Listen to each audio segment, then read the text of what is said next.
Dear students, आज हम एक इम्पॉर्टेंट टॉपिक को डिस्कस करेंगे which is organic conversion reactions.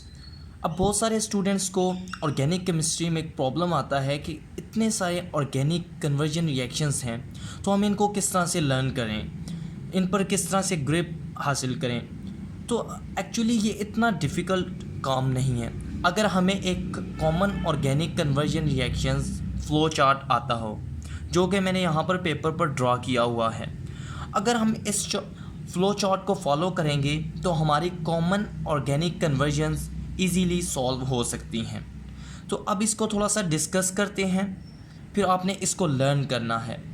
अब देखें, जितने भी ऑर्गेनिक कन्वर्जन रिएक्शंस हैं वो मोस्टली अल्काइल हैलाइड से स्टार्ट होते हैं।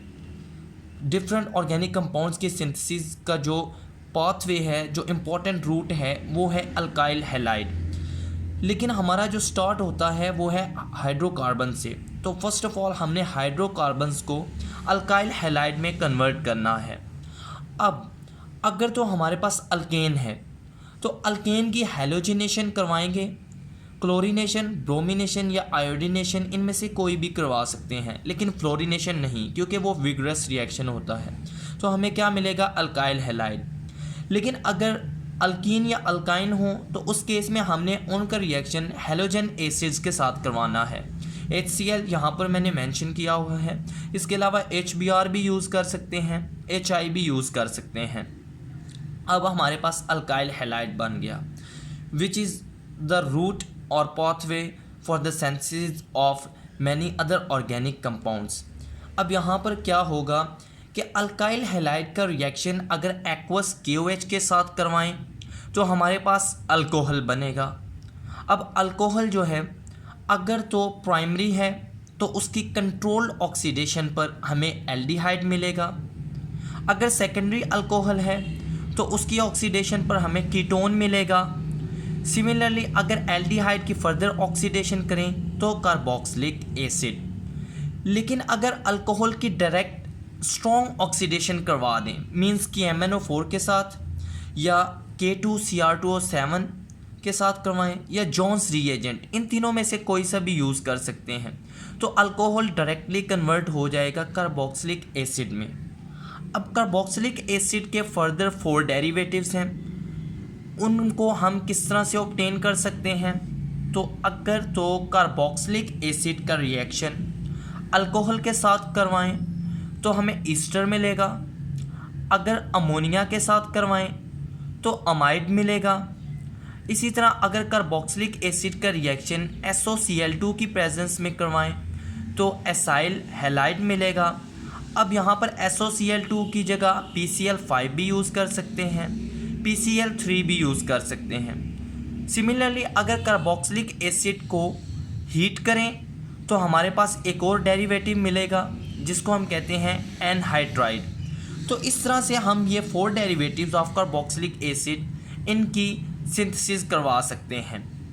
अब यहाँ पर ये तो हमारे पास थे alcohol, carboxylic acid and derivatives, aldehyde, ketone, ये सारे हमारे पास ऑक्सीजन कंटेनिंग ऑर्गेनिक कंपाउंड्स हैं। लेकिन अगर हमने विदाउट ऑक्सीजन ऑर्गेनिक कंपाउंड्स की सिंथेसिस करवानी हो या कन्वर्जन्स करनी हो तो हम किस तरह से करेंगे?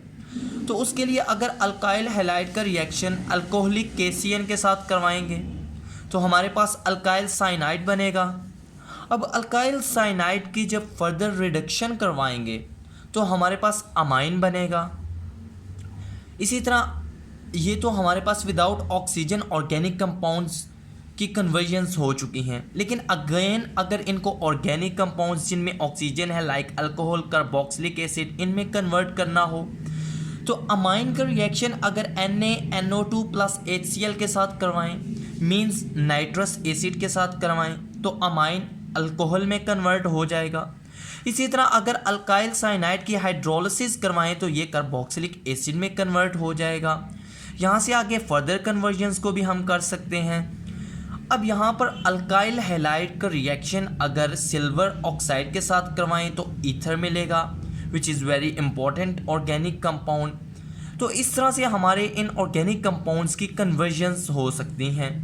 इसी तरह अगर हमने एरोमेटिक कंपाउंड्स की सिंथेसिस करवानी हो तो फिर प्रोसेस क्या होगा? फिर हम अल्काइंस की पॉलीमराइजेशन करवाते हैं तो हमें क्या मिलता है, बेंजीन।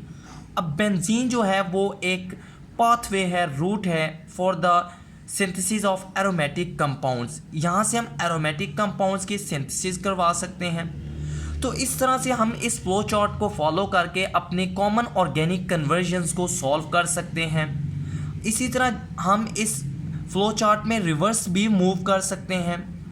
तो स्टूडेंट्स इस चार्ट को अच्छी तरह से लर्न करें, प्रैक्टिस करें। अगर आप इसको लर्न कर लेते हैं तो आपकी common organic convergence easily solve हो जाती हैं। Thank you so much.